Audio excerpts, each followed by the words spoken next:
नमस्कार, मी पंजाब डक. आजपासूनचा महाराष्ट्रातील शेतकऱ्याला एक अंदाज देणार आहे. राज्यातलं परिस्थिती बघितल्याच्या नंतर आपण म्हटलं होतं ना, राज्यात 10 तारखेच्या नंतर 11 पासून चांगलं सूर्यदर्शन होईल. तर 11 तारखेला चांगलं राज्यात सूर्यदर्शन झालं आणि वारं देखील सुटलेलं आहे.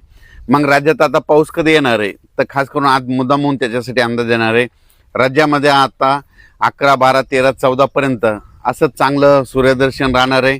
वारं देखील सुटन, म्हणून हे अंदाज लक्षात यायचा. त्याच्यानंतर 15 तारखेच्या नंतर 16 तारखेपासून राज्यात थोडाफार पावसाला सुरुवात होणार आहे. म्हणजे तुरळक ठिकाणी 16च्या नंतर म्हणजे 16 जुलैपासून 16, 17, 18, 19च्या दरम्यान राज्यामध्ये तुरळक ठिकाणी विखुरलेल्या स्वरूपाचा भाग बदलत पावसाला सुरुवात होणार आहे. म्हणून हे अंदाज लक्षात यायचा. तो पाऊस सर्वदूर पडणार नाही.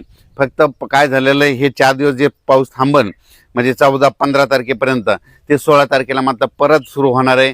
म्हणून हा अंदाज लक्षात यायचा. त्याच्यानंतर पुन्हा काय परिस्थिती राहणार आहे, तर त्यानंतर काय परिस्थिती राहणार आहे, त्याच्यानंतर राज्यातल्या सर्व शेतकऱ्याला सांगू इच्छितो की राज्यामध्ये 21 जुलैपासून ते 5 ऑगस्टपर्यंत म्हणजे चांगला जोराचा पाऊस पडणार आहे. मग ते दररोज वेगवेगळ्या भागात पडणार आहे.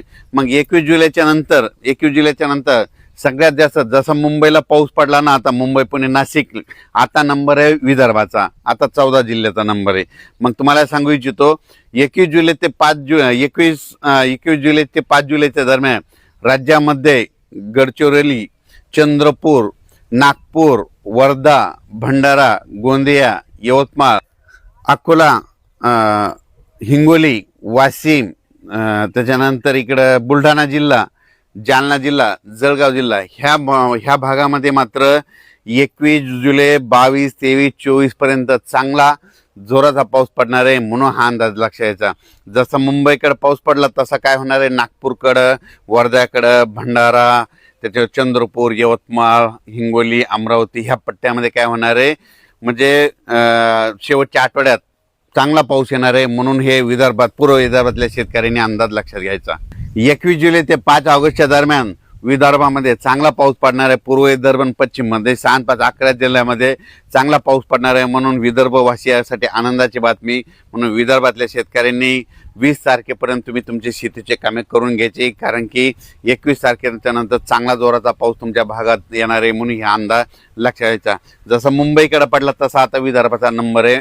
नागपूरचा, वर्ध्याचा, भंडाराचा, चंद्रपूरचा, गडचिरोलीचा त्यांचा आता नंबर आहे. म्हणून हा अंदाज त्यांनी लक्षात घ्यायचा.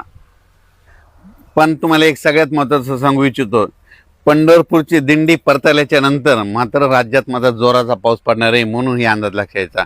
मग ते पाऊस कसा पडणार आहे, 27 जुलैपासून ते 5 ऑगस्टपर्यंत राज्यात मग जोराचा पाऊस सगळीकडेच पडणार आहे. म्हणून हा अंदाज लक्षात यायचा.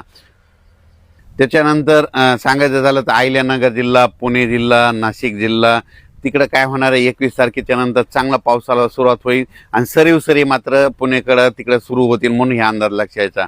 त्याच्यानंतर इकडं सांगली जिल्हा झालं, सोलापूर जिल्हा झालं, लातूर जिल्हा झालं, धाराशिव जिल्हा झालं. जुलैच्या शेवटच्या आठवड्यामध्ये तिकडं पाऊस येणार आहे. तिकडे सध्या तरी असा मोठा पाऊस तिकडल्या भागात नाही. म्हणून लातूर जिल्हा, त्याच्यानंतर धाराशिव जिल्हा, सोलापूर जिल्हा, सांगली जिल्हा ह्या भागातील शेतकऱ्यांनी, बीड जिल्ह्याचा काही भागातील शेतकऱ्यांनी लक्षात यायचा. आता हे जे पाऊस येणार आहे म्हणजे आता 21 जुलैपासून जे जास्त पाऊस फक्त आता पूर्व विदर्भ आणि पश्चिम म्हणजे 14 जिल्ह्यामध्ये जास्त पडणार आहे. म्हणून हे अंदाज लक्षात यायचा. त्याच्यानंतर यात्रा परतल्याच्या नंतर मात्र महाराष्ट्रामध्ये सगळीकडे जोराचा पाऊस पडणार आहे. म्हणून हा अंदाज लक्षात यायचा. म्हणजे 27 जुलैच्या नंतर राज्यात मग 27 जुलै ते 5 ऑगस्टच्या दरम्यान मग राज्यात सगळीकडे जोराचा पाऊस राहील. म्हणून हे अंदाज लक्षात घ्यायचा. राज्यात एकदम सगळीकडे पाऊस असा बंद काय होणार नाही. राज्यात फक्त 4 दिवस म्हणजे आज 11, 12, 13, 14 पर्यंत राज्यात चांगलं उन्हाची तीव्रता वाढेल आणि मात्र वारं जोरात सुटेल. म्हणून हा अंदाज लक्षात घ्यायचा. त्या भागात अद्यापही पाऊस झाला नाही, त्या भागात मात्र 21 जुलै ते 5 ऑगस्टच्या दरम्यान पाऊस पडेल आणि त्यांची देखील पेरण्या होतील. म्हणून हे अंदाज शेतकऱ्यांनी लक्षात घ्यायचा. अचानक वातावरण बदल झाला, परत एक मेसेज दिला जाईल. धन्यवाद. सबस्क्राइब